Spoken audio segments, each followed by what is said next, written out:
Bonjour à tous, je m'appelle Julien Pellabert et je suis négociateur professionnel.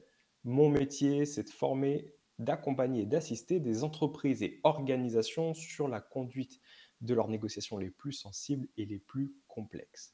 Bienvenue dans Pourparler, le podcast de la négociation. Notre ambition est simple, vous donner des clés pour mieux négocier pour un meilleur futur professionnel et personnel. Aujourd'hui, j'ai la chance d'accueillir dans ce podcast Bertrand Perrier. Bonjour Bertrand, Bonjour Julien, comment vas-tu? ça va très bien, je te remercie. Écoute, je suis extrêmement ravi de t'avoir dans ce podcast. Est-ce que tu pourrais peut-être te présenter pour les Français qui ne te connaissent pas encore, s'il en reste? Alors, je suis avocat au Conseil d'État et à la Cour de cassation et parallèlement, j'enseigne la prise de parole en public, dans des institutions très classiques comme des écoles de commerce ou Sciences Po, mais également dans des institutions plus particulières comme Eloquentia, qui est une association qui forme à la prise de parole en public des jeunes de quartiers défavorisés sur toute la France. Et par ailleurs, j'ai écrit quelques livres sur cette question de la prise de parole en public. Qui sont La parole est un sport de combat pour le premier. Voilà, le premier était La parole est un sport de combat, qui est paru chez Lattès en 2017. Ensuite, j'ai écrit Sur le bout de la langue, qui est un hommage rendu à la richesse de la langue française en 2019. En 2020, j'ai publié de façon plus anecdotique un manuel pour le grand oral du bac, puisque le grand retour de l'oralité s'est manifesté au baccalauréat dans la création de cette épreuve du grand oral, dont la première édition a eu lieu en juin dernier. Et donc, j'ai écrit Petit manuel pour grand oral chez Magnard. J'aurais jamais pensé écrire un manuel scolaire. Et puis, je sors là, au mois d'octobre, un troisième livre, grand public pour le coup, chez Lattès, sur la capacité de la parole à changer des destins individuels et collectifs. Et donc, cette capacité de la parole à sauver des vies. Ça s'appelle Sauve qui parle. Génial. Et d'ailleurs, je tiens à te remercier parce que tu as vu l'extrême gentillesse de m'inviter pour échanger sur ce livre. Et cette notion de pourparler, en tout cas le titre pourparler, était issu d'une de nos conversations où j'avais conscientisé à quel point le mot était fort, autant sur la parole que sur la notion de négociation. Et donc le podcast te doit un peu cette idée de nom grâce à toi. Merci Bertrand. Merci à toi. Aujourd'hui, on va parler de biais rhétoriques, de raisonnement fallacieux, de sophisme, de pas mal de procédés. En fait, je trouve que c'est intéressant. C'est pas forcément quelque chose qu'on voit régulièrement dans le cadre de la négociation, mais qui, toi, en tant qu'avocat, je pense, c'est un peu plus ton lot du quotidien. C'est comment est-ce que tu peux biaiser un raisonnement juste à travers ton procédé rhétorique, l'utilisation des mots et la façon dont tu vas les séquencer. C'est bien ça, le biais rhétorique? Oui, en réalité, ce qui m'intéresse, j'ai enseigné évidemment l'éloquence, ce qui est la façon de parler de façon esthétique, formellement, mais je crois que l'éloquence ne va pas sans la rhétorique, c'est-à-dire que la rhétorique, c'est vraiment la façon de construire le raisonnement, et l'éloquence, c'est la façon de l'exprimer. Mais la rhétorique me paraît permettre en quelque sorte de déjouer l'éloquence, c'est-à-dire de ne pas être prisonnier d'une parole qu'on trouverait séduisante parce que belle, mais qui mettrait en œuvre des techniques qui, en réalité, dissimuleraient sous une apparence séduisante des raisonnements fallacieux. Et donc, je trouve que on a beaucoup parlé d'éloquence ces derniers temps et un peu moins de rhétorique. Et je pense que là où il y a une esthétique de l'éloquence, il y a une citoyenneté de la rhétorique. C'est-à-dire que l'éloquence a son importance parce que c'est une belle parole, mais la rhétorique a aussi son importance parce que sur le fond, c'est quand même elle qui met en œuvre des stratégies qui peuvent conduire à soutenir, défendre et accueillir donc des thèses qui en réalité sont fallacieuses. D'accord, donc cette partie rhétorique est plus liée à la construction du discours, c'est ça? Il y a évidemment la question de la construction, sur laquelle on pourra revenir, évidemment, qui est essentielle, mais il y a également ce qu'on appelle les techniques argumentatives, c'est-à-dire les stratégies de construction d'un argumentaire ou même d'un argument en lui-même qui sont fallacieuses et qu'on doit déconstruire. Il y a quasiment une œuvre oui, de citoyenneté dans la déconstruction de la parole et notamment de la parole politique pour mettre à nu les stratagèmes rhétoriques sur lesquels elle repose, au-delà de l'éloquence, entre guillemets, qui est donc la beauté, l'esthétique du propos. D'accord, il y en a un qui est plus sur le fond et l'autre plus sur la forme, si je comprends bien. Oui, il me semble. Il y en a un qui est plus sur dire le beau pour exprimer le juste, hein, c'est la définition de l'éloquence de Sénèque, et l'autre qui est sur l'arrière-cuisine et comment est-ce qu'on construit, on élabore un argumentaire et tout, en effet, les biais qui vont avec, et notamment comment la rhétorique s'empare de la question des biais cognitifs, c'est-à-dire des dispositions de l'esprit humain qui font qu'on est plus sensible à tel ou tel argument et qu'on va en quelque sorte nous caresser dans le sens du poil et nous donner ce que nous avons envie de recevoir. Et évidemment, ça nous convaincra plus facilement. C'est ce que alors le grand penseur de ces biais cognitifs est un professeur de sociologie qui s'appelle Gérald Bronner, qui appelle ça des friandises cognitives. C'est-à-dire que on vous appâte en flattant vos biais que nous avons tous, hein, nous avons tous ces biais cognitifs. Le biais n'est pas une culpabilité. Nous souffrons tous de biais.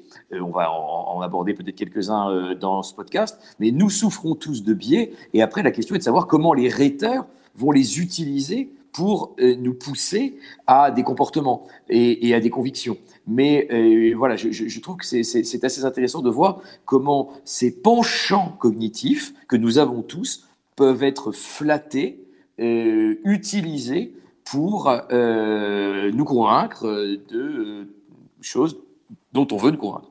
Ah, totalement. Alors, cette notion de biais, c'est quelque chose qu'on retrouve dans pas mal de, euh, de dimensions de la négociation. Ça a été beaucoup travaillé par Daniel Kahneman en 2002 avec son système 1, système 2, qui lui a valu un prix Nobel d'économie, enfin, sur ses travaux avec Tversky sur théorie des perspectives et la façon dont le cerveau prend des décisions.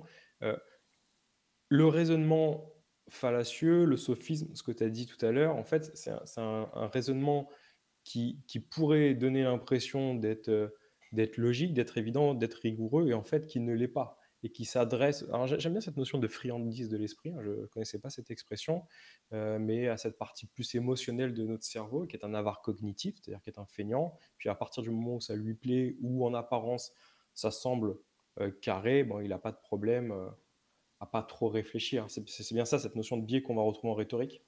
C'est exactement ça. C'est une sorte de solution de facilité où on va nous donner la friandise que l'on aime. Envie d'apprendre à mieux négocier pour améliorer votre futur professionnel et personnel? Rejoignez le premier et unique programme de formation à la négociation globale en France. Ce parcours réunit 12 des plus grands experts français de la négociation. Anciens chefs de la cellule de négociation du RAID, du GIGN, enseignants à Harvard, experts en psychologie et détection du mensonge, criminologue, préparateur mental. Le parcours est certifiant, avec une certification reconnue par l'État et 100% éligible au compte personnel de formation. C'est-à-dire que c'est 0 € de reste à charge pour 99% de nos apprenants.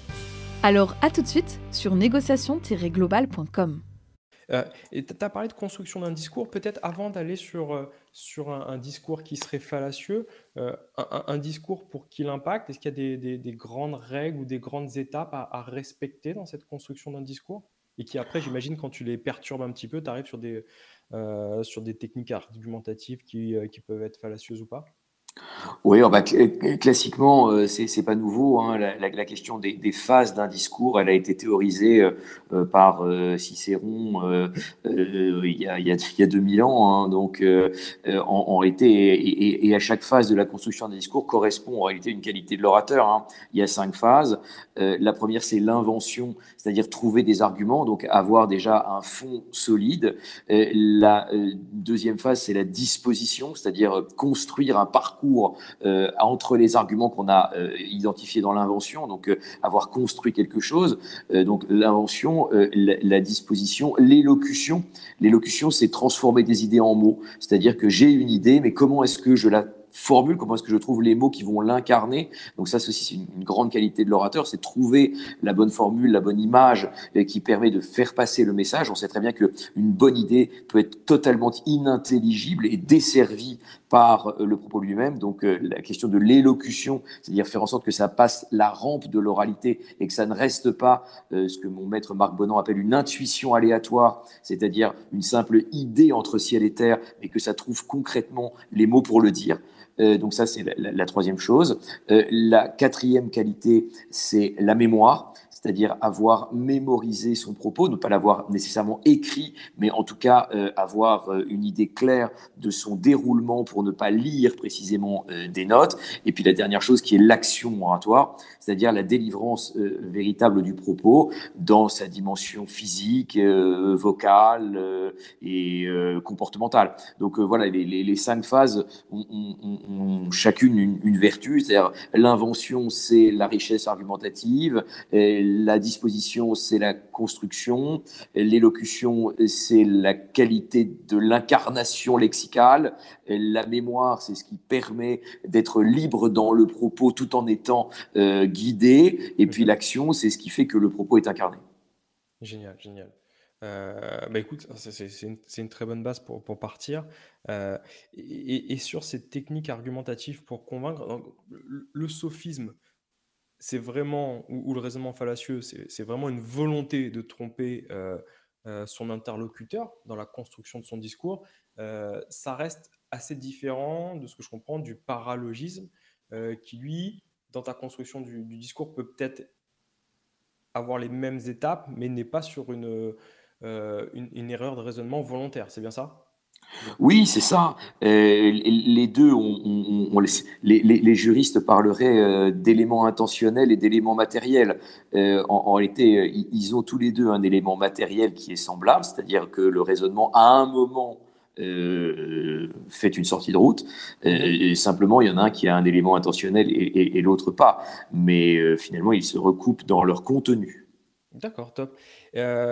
Est-ce qu'il y a pour qu'on rentre peut-être un peu plus en détail, des sophismes que tu retrouves plus régulièrement? Ça sera aussi peut-être intéressant peut-être de regarder aussi toute la syntaxe qu'on a eue sur la partie Covid avec les vaccins et les anti-vax tels qu'on les appelle, les constructions du discours sans émettre de jugement sur ce qui se passe. Mais moi, j'ai trouvé qu'il y avait des façons d'argumenter qui étaient toujours assez intéressantes sur la méthodo.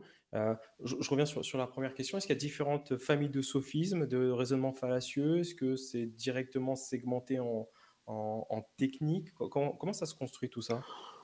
Non, alors je ne suis pas suffisamment spécialiste pour en faire une typologie, mais effectivement, la question de la crise Covid a été un très grand moment de mise en œuvre de techniques rhétoriques, parce que, comme chacun le sait, les grands moments de rhétorique sont les grands moments de choix. Et donc, on a eu dans cette période des choix inédits à faire, avec donc évidemment des affrontements extrêmement forts. Autant dans la politique classique, on a des arguments évidemment opposés, mais finalement le consensus est quelque chose qui est très vite atteint sur l'essentiel. Disons, après, on a des désaccords marginaux. Autant sur la question du Covid, on a vraiment vu ressurgir des antagonismes extrêmement forts avec un rapport à la vie, à la mort, à la santé, qui ont potentialisé encore davantage ces oppositions et donc les stratagèmes rhétoriques qui vont avec. Je prends un exemple, mais qui est pour le coup pas propre au Covid. C'est ce qu'on appelle l'effet de simple exposition. L'effet de simple exposition, c'est ce qui fait que quelque chose que l'on a déjà entendu, plus on entend quelque chose, plus on y est favorable. Et donc, c'est en fait l'effet de la publicité. C'est vu à la télé. Si je l'ai vu à la télé, c'est que je vais l'acheter dans le rayon du supermarché, parce que je l'ai déjà vu. Et donc, nous nous connaissons déjà, l'objet et moi. Et vous avez vu à quel point, mais ça c'est assez rituel, une annonce est précédée de ballons d'essai ou de signes avant-coureurs qui font que lorsque l'annonce est effectivement faite, elle est mieux accueillie que si elle n'avait pas été préparée. Et donc tout ça, c'est effectivement l'illustration de la mise en œuvre de l'effet de simple exposition.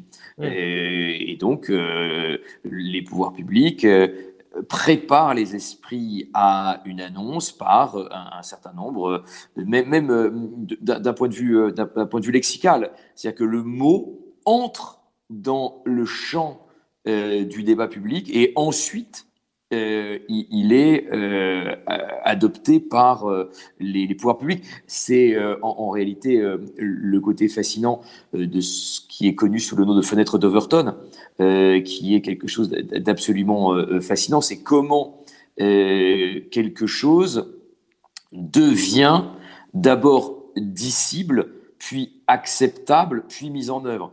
Hein, la fenêtre d'Overton, c'est le cadre des idées qui prennent pied dans le débat public.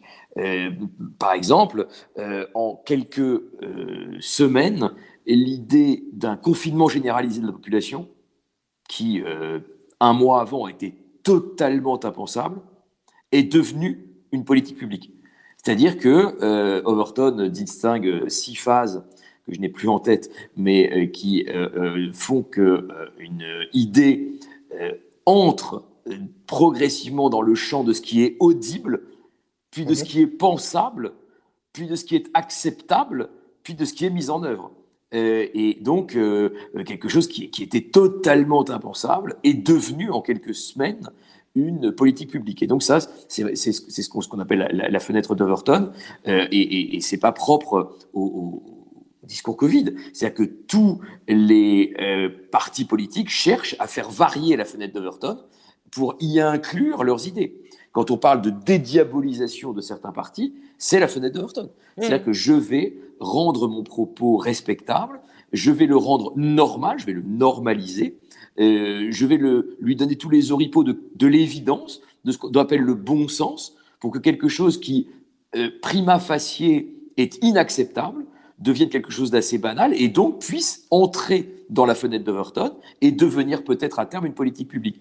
Et ça, c'est absolument fascinant. On peut faire l'exercice du rétablissement de la peine de mort, par exemple. Vous dites aujourd'hui, le rétablissement de la peine de mort, c'est impossible, c'est indicible, et petit à petit, on peut, par des stratégies rhétoriques, faire que finalement, le rétablissement de la peine de mort va devenir quelque chose... Alors, Overton prend comme exemple le cannibalisme.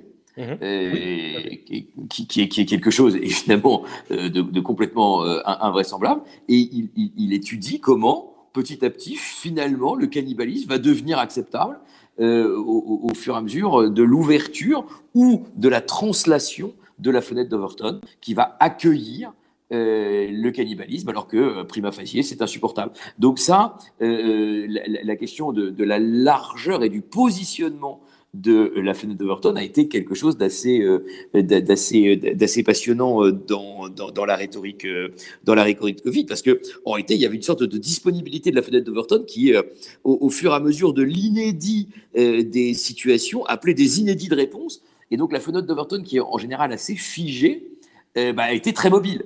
Elle a connu une mobilité inédite pendant cette crise, parce que tout était possible finalement, et des choses qui étaient prima facie impossibles devenaient des politiques publiques très rapidement. Et donc on a eu une mobilité de la fenêtre d'Overton qui me semble inédite. Mais en réalité, dans la rhétorique, et notamment dans la rhétorique complotiste, c'est pas pour porter un jugement sur cette rhétorique au fond, mais c'est pour l'analyser d'un point de vue rhétorique, technique.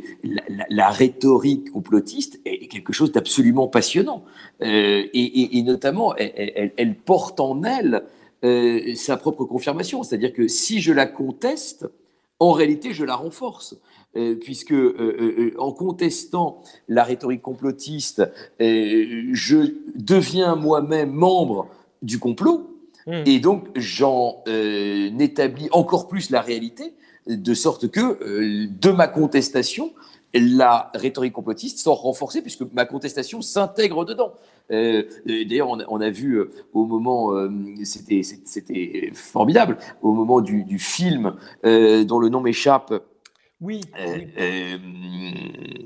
Sur le complot, et bien, film qui est assez terrible, hein, c'est affreux, le nom m'échappe pour l'instant, et tu vas le retrouver. Oui, je vois. Hold Up. Hold Up.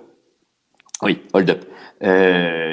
Au moment où Hold Up est sorti et où il a été extrêmement critiqué, un certain nombre de personnes qui étaient en quelque sorte des complotistes au carré ont considéré que Hold Up faisait partie du complot et qu'il tendait à décrédibiliser la thèse en la caricaturant. Et ça, c'est génial, parce que la critique renforce encore la réalité du complot. Mais en réalité, dans tous les biais qui ont été mis en œuvre, il y en a plusieurs, on peut en citer 2 ou 3. Il y a l'effet, ce qu'on appelle l'effet de dévoilement.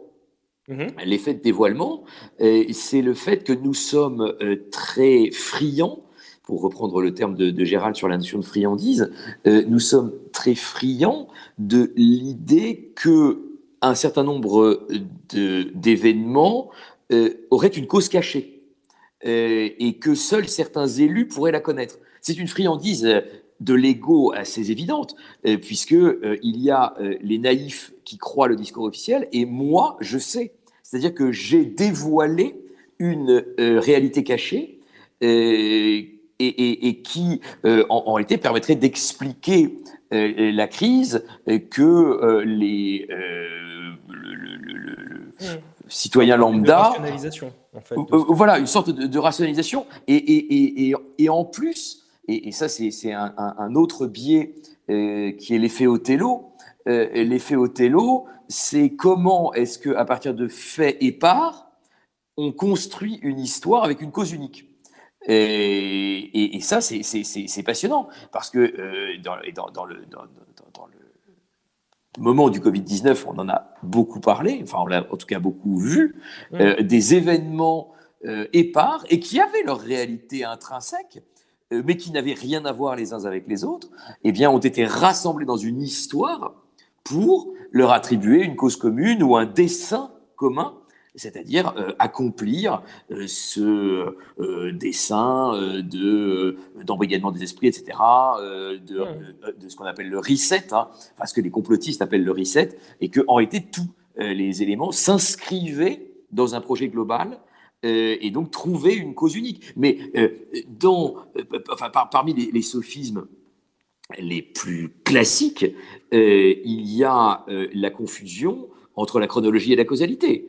Post hoc ego propter hoc, c'est-à-dire parce qu'un événement B succède à un événement A, l'événement B trouve sa cause dans l'événement A. Il a plu hier, aujourd'hui je suis malade, évidemment, j'impute ma maladie à la pluie d'hier, alors que ma maladie peut avoir 1000 autres choses, autres causes. Mais ça, c'est vraiment le sophisme clé. C'est créer un lien de causalité, c'est-à-dire créer un lien logique entre deux événements qui n'ont rien à voir. Parce que, et ça, Gérald Bronner le dit, je trouve excellemment, en fait, dans les théories, non seulement complotistes, mais dans tous les biais, il y a quelque chose qui est... qui est lié aussi à l'effet de dévoilement, c'est-à-dire vouloir tout expliquer, c'est d'ailleurs la question du rapport au hasard, c'est-à-dire l'acceptation du hasard, accepter que quelque chose n'a pas de cause. C'est quelque chose que nous avons du mal à faire. Nous avons du mal à accepter qu'un événement ne soit pas relié à un autre. Et donc, dans l'effet de dévoilement et dans l'effet Othello, eh bien, considérer que tous les événements, d'abord, c'est très simple.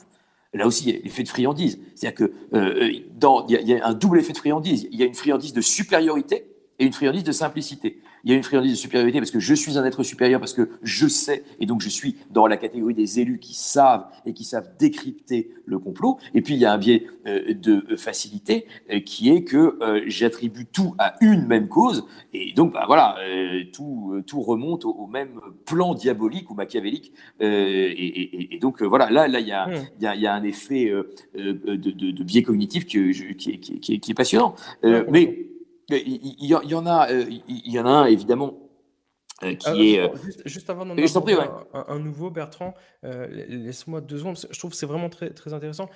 Déjà, cette notion de cerveau à vouloir tout rationaliser, parce que c'est quelque chose, et à donner une suite logique. Nicolas Taleb en parle dans son livre La théorie du signe noir, où il dit on est très bon pour prédire le futur une fois qu'il est passé. C'est-à-dire, on est très bon pour donner une conséquence logique à des choses qui, à un instant T, on n'était pas capable de le voir. Il prend notamment l'attentat de Sarajevo qui va donner la Première Guerre mondiale et explique qu'à l'époque, personne n'était capable de prédire une guerre mondiale avec des millions de morts à l'instant T de l'attentat de Sarajevo, alors qu'aujourd'hui, dans tous les livres d'histoire, c'est les fondamentaux, même l'arrivée d'Hitler au pouvoir, personne n'était capable de le prédire. Quand les Allemands sont à Paris, ils devaient rester quelques semaines pour les journaux de l'époque. Ils vont y rester quelques années. Et donc, c'est cette capacité à vouloir donner une suite logique qui rassure l'être humain. Et j'aime beaucoup ta fenêtre d'Overton, parce qu'en fait, de ce que j'entends, c'est qu'effectivement, sur ce séquençage de quelque chose qui est complètement impensable, radical, avant d'arriver sur quelque chose d'acceptable, raisonnable, et qui soit admis du plus grand nombre, tu n'as même pas besoin d'avoir une construction de discours qui soit très pertinente. Juste le fait de l'évoquer, cette notion de simple exposition, une fois, 2 fois, 5 fois. Moi, je me souviens sans jugement de valeur, mais d'Emmanuel Macron qui dit qu'on ne porterait pas au départ de masque ou qu'il n'y aurait pas de passe sanitaire. Mais juste le fait de faire cette phrase, d'une certaine manière, tu exposes la pensée à pouvoir imaginer l'hypothèse d'un pass sanitaire. Et au fur et à mesure de cette notion de simple exposition, faire basculer ta fenêtre d'Overton sur quelque chose qui va devenir acceptable, raisonnable, et puis il y a même Et pas qui besoin va devenir une politique publique. Oui. Oui, mais en réalité, dans la fenêtre d'Overton, il y en a eu énormément, puisqu'il y a eu énormément d'inédits. Et il y a eu, à la fois dans la fenêtre d'Overton et dans l'effet de simple exposition, c'est-à-dire dans une rhétorique préalable, il y a eu ça à la fois sur le couvre-feu Tout à fait. et sur le confinement. Et ces 2 mesures ont fait l'objet de rhétoriques préalables qui ont permis de les faire entrer dans la fenêtre d'Overton. Et l'idée que les gens soient retenus chez eux à partir de 21h, qui est un truc absolument invraisemblable. Enfin, je veux dire, il y a 4 ans, l'idée, avant mars 2020, l'idée que des gens soient maintenus chez eux à partir d'une certaine heure était un truc impensable. Ouais. Et c'est devenu une politique publique en un trait de temps. Voilà. Et ça, c'est fascinant. Je me souviens même qu'on regardait la Chine qui portait des masques dans la rue en pensant que c'était complètement ubuesque qu'en France ça puisse arriver, qu'on puisse obliger juste le port du masque. Aujourd'hui, on en est très très loin. On est un des plus avancés en termes de contraintes que juste le port du masque. Et le port du masque est arrivé assez naturellement, si j'ai envie de dire, au fur et à mesure. Ce qui fait que, de ce que je comprends, c'est que cette fenêtre d'Overton, cette notion de simple exposition, en plus, tu peux la coupler avec pas mal d'autres biais. Si tu positionnes, tout à l'heure, tu me parlais de vue à la télé, qui est un biais d'autorité que tu peux retrouver là-dessus. Il y a aussi un biais qui est fascinant, qui est fascinant sur les réseaux sociaux, parce que c'est là évidemment que les biais se jouent de façon particulièrement importante. C'est le biais de confirmation. En réalité, le biais de confirmation qui consiste à n'écouter que ce qui va dans le sens de ce qu'on pense déjà et d'écarter les thèses opposées est évidemment potentialisé par les algorithmes des réseaux sociaux. Alors ça, c'est quelque chose d'absolument passionnant. Les algorithmes des réseaux sociaux ne vous montrent que ce que vous voulez voir, parce que, évidemment, ils ont un intérêt commercial à cela. Et donc, ils renforcent le biais de confirmation, c'est-à-dire qu'il y a ce que Gérald Bronner appelle des chambres d'écho, c'est-à-dire en réalité des mondes en soi dans lesquels des gens se renforcent les uns les autres et sont imperméables à une rhétorique différente ou une argumentation différente. C'est-à-dire que vous avez en réalité des silos où chacun reçoit les informations qui correspondent à ce qu'il pense déjà. Et donc, ça ne permet pas le débat. Et en réalité, il se renforce lui-même dans sa croyance parce que les informations qu'on lui donne sont celles qui le renforcent. Et à côté du biais de confirmation, il y a un autre biais qui est son pendant, qui est le biais de disponibilité. C'est-à-dire qu'on ne va chercher les informations que si elles nous sont déjà données. On ne va pas chercher d'informations qui nous mettraient en danger. Et donc, on va uniquement engranger les informations qui sont disponibles et qui nous confirment dans ce que nous croyons déjà, dans la création de cette chambre d'écho qui, comme son nom l'indique, un écho, c'est d'abord un son, puis qui s'amplifie et qui résonne et qui prend tout l'espace. Et ben c'est exactement ça avec la rhétorique des réseaux sociaux. Et Gérald donne un exemple qui est assez incroyable sur le réseau social chinois qui est l'équivalent de Twitter, qui s'appelle Weibo. Eh bien, il y a une étude qui a été faite qui montre que les messages qui ont le plus de viralité, c'est-à-dire le plus de retweets, le plus de likes, le plus, le plus d'activité, sont ceux dans lesquels il y a l'émoticône colère. Et donc, c'est intéressant de voir que les instincts les plus violents sont relayés par les algorithmes des réseaux sociaux, puisque ce sont les algorithmes aussi qui donnent la viralité aux messages. Et donc, on a intérêt, pour que son message soit relayé par les algorithmes des réseaux sociaux, on a intérêt à y placer des émoticônes d'émotions fortes, comme la colère. Et donc, tout est là. À partir du moment où, pour avoir un succès numérique, eh bien, il faut polariser et donc hystériser le débat, eh bien, on a ce que sont les réseaux sociaux aujourd'hui. Mais donc voilà, il y a effectivement tous ces biais de confirmation, de disponibilité qui sont vraiment à l'œuvre. Les biais de confirmation, biais de disponibilité. Alors moi, je trouve que ça a été très très présent. Je vais te raconter un cheminement que j'ai eu sur la crise Covid, n'étant pas virologue. J'ai essayé de me faire un avis, est-ce qu'on se fait vacciner ou pas, et ça a été extrêmement dur parce que effectivement, quand j'ai voulu aller chercher des informations pour aller chercher le bienfait du vaccin ou de la politique ARN, effectivement tu trouves plein d'informations qui vont renforcer cette hypothèse qu'il faut absolument se faire vacciner, et donc à la bonne heure. Et quand tu te dis est-ce qu'il y a peut-être des limites, c'est quoi les risques, et quand tu vas chercher la littérature là-dessus ou des experts, parce qu'il n'y a pas de consensus scientifique, c'est bien ça le problème, tu vas retrouver aussi toute la littérature qui va venir confirmer la grosse erreur que tu es en train de commettre à te faire vacciner. Et ce qui fait que moi, j'ai l'impression que cette notion de vaccin, pour moi, c'est un choix de pile ou face.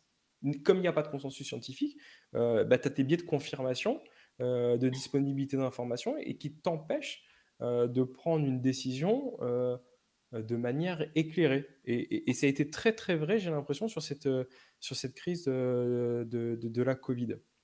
Oui, alors avec quand même une réalité pour tempérer ce que tu dis, il y a quand même une expérimentation grandeur nature qui fait que les bienfaits de la vaccination me paraissent totalement et absolument démontrés. Mais ce qui m'intéresse davantage, en réalité, c'est le cloisonnement des rhétoriques. C'est-à-dire que en fonction de ce que l'on pense déjà, parce que toi, tu étais dans une démarche de chercher, une démarche de quête qui est différente.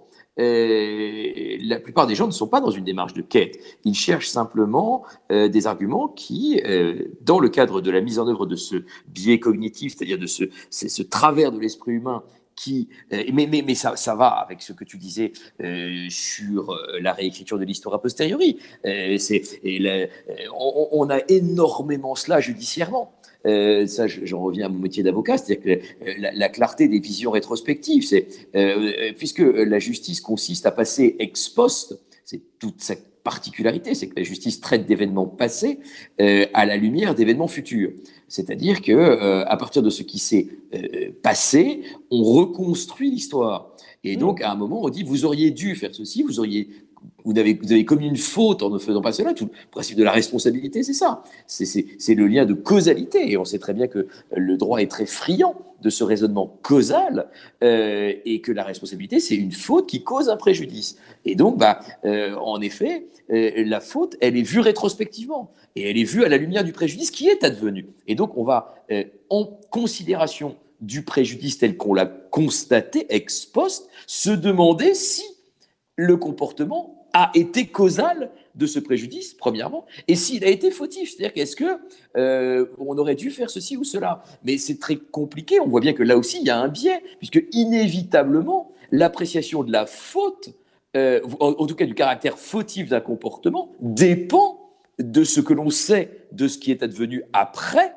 comme conséquence de ce comportement. Et donc, le droit repose sur la clarté, aveuglante parfois, des visions rétrospectives. Je sais ce qui s'est passé. À l'époque, l'agent ne le savait pas, mais je vais apprécier la rigueur ou le caractère fautif de son comportement à l'aune de ce que je sais, de ce qui est advenu après. Et ça, c'est évidemment un biais du raisonnement juridique. Il y a un autre biais sur la question du vaccin que je trouve intéressant, pas seulement du vaccin d'ailleurs, et qui a été beaucoup mis en œuvre et qui est un des biais politiques, du discours politique les plus évidents. C'est ce qu'on appelle le tir exclu. Le tir exclu ou le faux dilemme. C'est-à-dire que on présente une solution que l'on souhaite faire adopter et on dit voilà, soit c'est cette solution, soit c'est la catastrophe, le chaos, etc. Et donc, évidemment, ça favorise le choix en faveur de la solution qu'on préconise. Mais en créant un faux dilemme, c'est-à-dire un dilemme à deux branches, une alternative à deux branches, on oublie peut-être de présenter une troisième possibilité. Et par exemple, on a beaucoup eu, et on a encore la rhétorique du tir exclu, c'est soit c'est la vaccination obligatoire, soit c'est le reconfinement.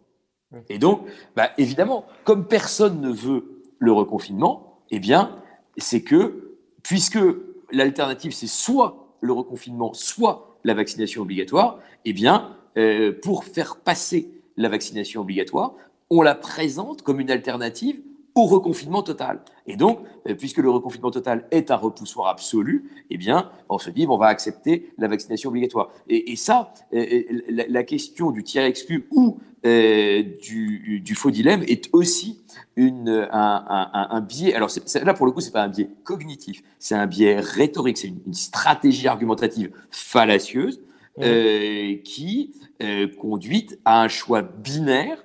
Et donc, l'un des deux étant insupportable, par défaut, on choisit l'autre branche de l'alternative, alors que peut-être, je n'en sais rien sur la question de la vaccination, mais en enfermant son auditoire dans un faux dilemme, on lui ferme la possibilité d'un troisième choix qui permettrait de sortir de l'alternative qu'on lui propose. Et ça, c'est quelque chose que les politiques font énormément. C'est si vous n'êtes pas d'accord avec moi, vous êtes un abruti. Et donc, on en revient à ce qu'on disait avant le démarrage de ce podcast sur l'attaque ad hominem et l'attaque ad personam. Mais vous avez là, c'est vrai, dans l'enfermement du faux dilemme, une stratégie rhétorique et qu'il faut vraiment savoir déjouer, parce que toutes ces stratégies rhétoriques n'ont d'intérêt évidemment que si on sait les déjouer dans le discours, et notamment le discours politique, et si on sait voir à travers ou derrière le discours ces stratégies, et notamment le fait de ne pas être dupe de stratégies telles que celle du tiers exclu. Si on me propose une alternative à deux branches, est-ce que je ne peux pas, je devrais, moi, citoyen, me demander à chaque fois s'il n'y a pas une troisième?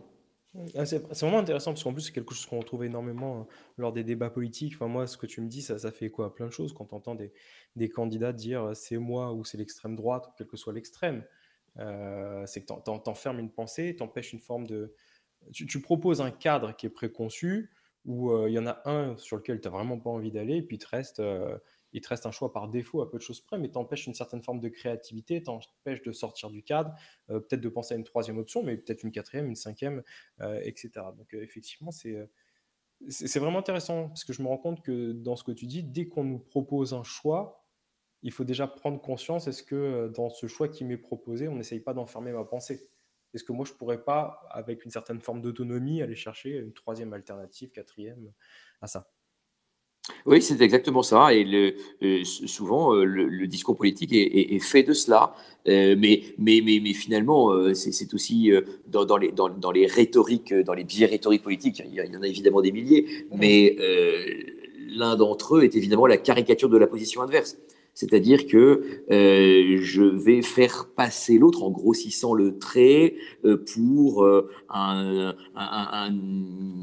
quelqu'un qui n'est pas crédible, quelqu'un qui n'est pas pragmatique, voilà, Ouais, c'est un doux quasiment un raisonnement rêveur. par l'absurde. C'est que tu prends ton raisonnement, tu le mets à la limite de l'absurde pour montrer que ça devrait. C'est pas tant une représentation absurde qu'une caricature. C'est-à-dire D'accord. que je caricature la pensée de l'autre de sorte qu'elle devienne inacceptable. Et donc je fais passer l'autre pour quelqu'un qui est incapable de mettre en œuvre la politique ou qui a des idées. Mais parce que, en réalité, la caricature, hein, tu sais, le mot caricature vient d'un terme italien qui veut dire charrette, et donc quelque D'accord. chose que l'on charge. Et Mhm. tu sais que les peintres parlent parfois de portrait-charge. Quand on fait une caricature, on dit que c'est un portrait-charge. Bah, c'est exactement ça. La caricature, c'est je m'approprie la pensée de l'autre pour la dénaturer et pour du coup, par effet de contraste, qui là encore est un des grandes techniques rhétoriques, par l'effet de contraste, moi j'apparais comme quelqu'un de raisonnable, pragmatique. Mhm, mhm. Et tu as évoqué très rapidement l'argumentum ad personam et ad hominem. Est-ce que tu peux nous dire quelques mots? Parce que ça, c'est aussi quelque chose qu'on a beaucoup entendu sur les derniers mois, c'est quand tu t'attaques à une idée en attaquant la personne. Ouais, absolument. Alors là, effectivement, c'est vraiment j'allais dire, d'ailleurs, dans les stratagèmes de Schopenhauer, hein, les raisons pour avoir toujours raison de Schopenhauer, l'argument ad hominem, c'est le dernier. Hein, donc c'est vraiment la lie de l'argumentation. C'est-à-dire que quand on a tout creusé et qu'on n'a plus rien, ben, on en est à l'argument ad hominem ou ad personam. C'est pas d'ailleurs tout à fait la même chose. Oui. L'argument ad hominem et l'argument ad personam sont différents. J'allais dire que l'argument ad personam est encore pire que l'argument ad hominem. En réalité, l'argument ad hominem est une façon d'attaquer la personne, mais d'une façon telle, sous un angle, en tous les cas, et qui a quelque chose à voir avec le débat dont nous parlons. Par exemple, sur la question des médecins, qui ont beaucoup fait l'objet d'attaques ad hominem, l'attaque ad hominem, c'est vous n'êtes pas crédible car vous travaillez pour un laboratoire. Alors ça, effectivement, c'est une attaque ad hominem, hein, c'est la personne qui est visée et non pas l'idée, mais ça a évidemment à voir avec la crédibilité du propos. C'est une attaque ad hominem, c'est vrai, mais elle est reliée au fond. C'est-à-dire que Mhm. si le débat est la question du big pharma, etc., eh bien le fait de savoir que quelqu'un est salarié d'une façon ou d'une autre par des laboratoires pharmaceutiques a un intérêt. Donc ça, c'est l'attaque ad hominem, donc qui est une attaque de la personne, mais qui a à voir avec la question dont on parle. L'attaque ad personam est l'attaque, mais alors totalement gratuite, c'est-à-dire c'est la personne qui est vous n'êtes pas crédible parce que vous êtes parisien. Bon, bah, ok, mais c'est que dans le dialogue Raoult-Pasteur a eu aussi un impact. Donc, de toute façon, tout ça, c'est les gens de Paris. Et donc là, pour le coup, c'est une attaque ad personam, pardon, qui est une attaque contre la personne, mais auquel on fait un reproche qui n'a évidemment rien à voir avec le fond du propos. Mhm. Ah, c'est incroyable parce que le fait d'en prendre conscience de tous ces biais, est-ce que ça peut nous prémunir sur, sur cette logique argumentative qu'on va avoir en face? Enfin, dans ton quotidien, euh, comment est-ce que tu fais, maintenant qu'on a identifié certains biais, pour essayer de te prémunir sur cette partie rhétorique du discours qui pourrait avoir un raisonnement fallacieux? Moi, alors, j'ai un métier par ailleurs qui me confronte en permanence à ces façons de présenter. Il y a évidemment, dans les biais, il y a la question de l'omission aussi. Hein, quand on passe quelque chose sous silence, donc le péché par omission. Donc, en réalité, c'est vraiment une vigilance. C'est une vigilance de chaque instant, et je crois que c'est vraiment, alors pour le coup, une éducation citoyenne. Autant, tu vois, on a parlé il y a quelques années avec À voix haute, le film sur Éloquentia, etc., de la question de l'éloquence, des concours d'éloquence, des prix, voilà, il y a eu énormément de choses sur la question de l'éloquence. C'est très bien, hein, j'aime beaucoup ça, et la beauté du propos, évidemment, m'importe, mais au-delà, je crois qu'il y aurait une sorte, si tu veux, pour revenir sur le discours sanitaire, il y a une façon, en quelque sorte, de se vacciner contre les biais que l'on essaye de nous imposer, c'est-à-dire une sorte d'immunothérapie, ou je ne sais pas, tu vois, mais de se dire attention, je ne vais pas prendre ça pour argent comptant, une sorte en fait, de renforcer ces défenses immunitaires rhétoriques. Et ça, je crois que c'est vraiment une œuvre citoyenne, pour le coup, pour non pas mettre en doute toute la parole publique, ça c'est quelque chose de très important. Hein. Les biais cognitifs ne sont pas des biais nécessairement de gens sceptiques ou de gens qui ne croient en rien, mais simplement d'essayer d'avoir une conviction éclairée et de ne pas se laisser embobiner. Et donc c'est renforcer de meilleures décisions. Son système immunitaire rhétorique. Alors ouais, on va rester sur cette rhétorique, effectivement, de système immunitaire, de se faire vacciner contre les biais. Est-ce que tu aurais 2-3 astuces qu'on pourrait mettre en œuvre pour les gens qui nous écoutent de façon très simple? Parce que ça, ces biais, en fait, je peux les avoir à la machine à café, je peux les avoir avec mon voisin, je peux les avoir quand je regarde la télévision parce que je vais choisir un candidat pour les élections et que j'ai décidé, même si c'est le cas pour la majorité des personnes qui votent, de ne pas me fier au trait du visage parce qu'il me semble agréable ou pas, mais je vais essayer d'aller plus loin, en tout cas sur le fond du discours. Est-ce que tu as 2-3 astuces qu'on peut mettre en application pour essayer de prendre de la hauteur en réalité, l'astuce, elle est unique. D'abord, l'astuce qui est essentielle. Pardon, la réponse est peut-être un peu décevante, mais ces biais-là, ils sont inhérents à ce que nous sommes et au fonctionnement de notre esprit. Donc, on ne va pas les faire disparaître. Ils existent. Simplement, ils reposent tous sur une sorte de paresse cognitive. Et donc, le réflexe qu'il nous faut mettre en œuvre, c'est d'aller au-delà de cette paresse et de se dire, bon, ok, ça instinctivement, j'ai tendance, parce que c'est ma pente naturelle, à m'arrêter à ce raisonnement-là, parce qu'il me satisfait. Et donc, en réalité, on en revient à la question du doute cartésien. C'est-à-dire que je dois douter de tout, je dois en permanence me gendarmer pour ne pas céder à la facilité, à la friandise, à la confiserie rhétorique. Et donc, vraiment, c'est le réflexe, c'est d'aller chercher systématiquement, d'abord d'identifier les biais, de les connaître, et de les repérer dans le discours que l'on entend, et de se dire à chaque fois, attention, est-ce qu'il n'y a pas là un faux dilemme? Est-ce qu'il n'y a pas là un argument ad personam? Est-ce qu'il n'y a pas là un effet Othello? Tu vois, ce qui était fascinant dans Hold Up, c'était aussi l'accumulation des titres des gens. Et les interlocuteurs étaient tous prix Nobel, docteurs, etc. Comment est-ce que tu déjoues ça? Parce que, évidemment, en première analyse, tu te dis, alors voilà, tous ces gens sont des sachants. Oui, sauf qu'en réalité, ce sont tous des marginaux dans leur domaine. Ce sont tous des gens qui sont pris dans un domaine qui n'est pas le leur.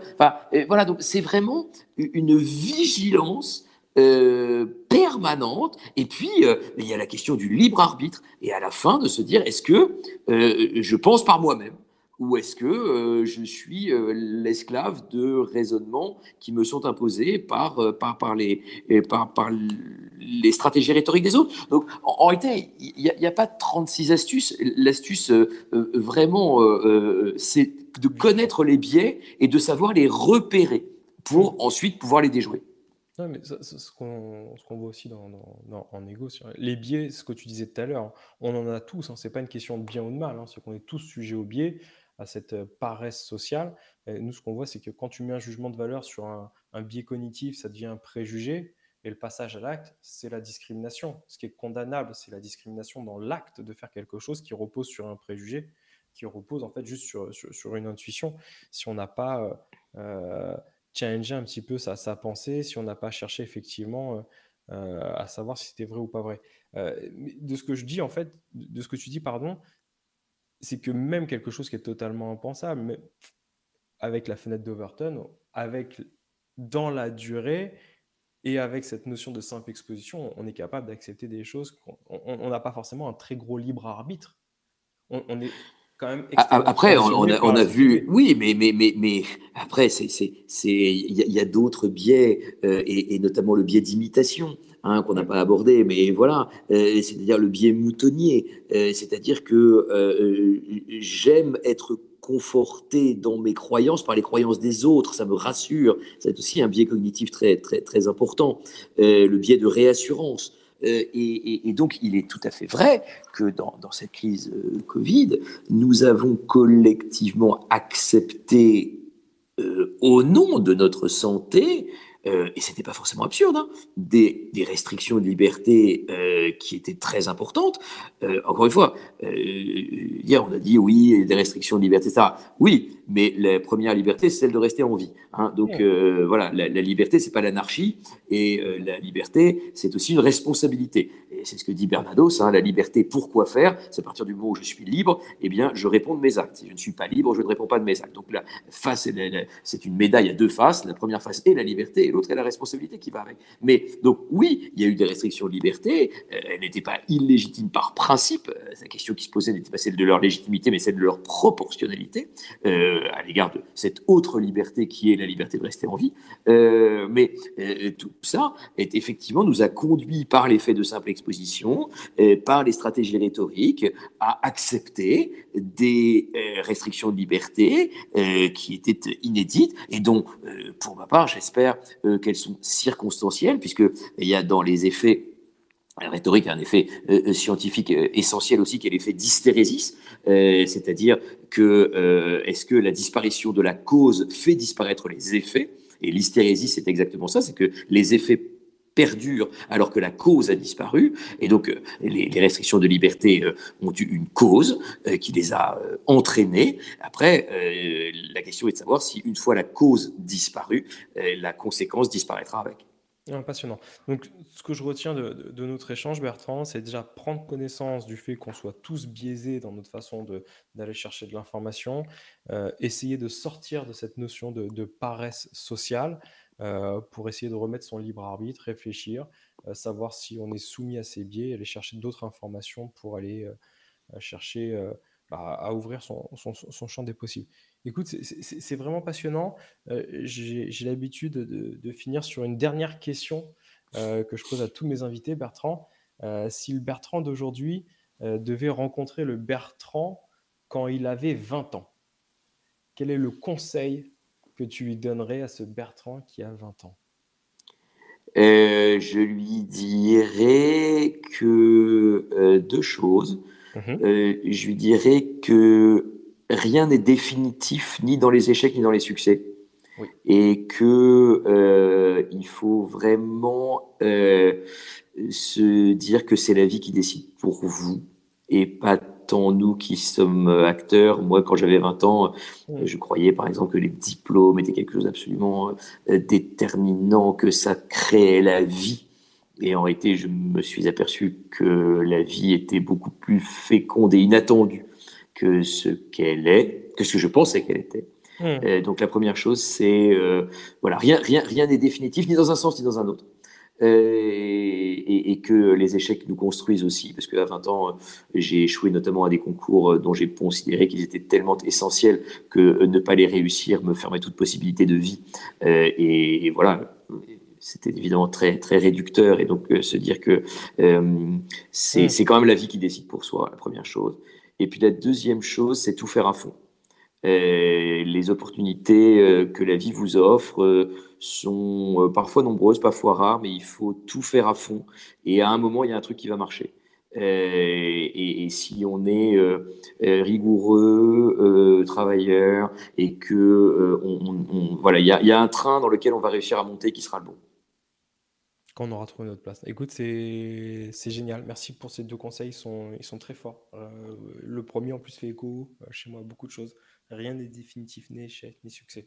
Et je pense qu'il faut avoir cette humilité au quotidien quand on réussit, mais aussi quand on est au fond du trou, parce que c'est quand on est tout au fond du trou qu'on peut remonter le plus facilement en s'appuyant. Écoute, merci beaucoup pour la qualité de l'échange, pour ta gentillesse, Bertrand.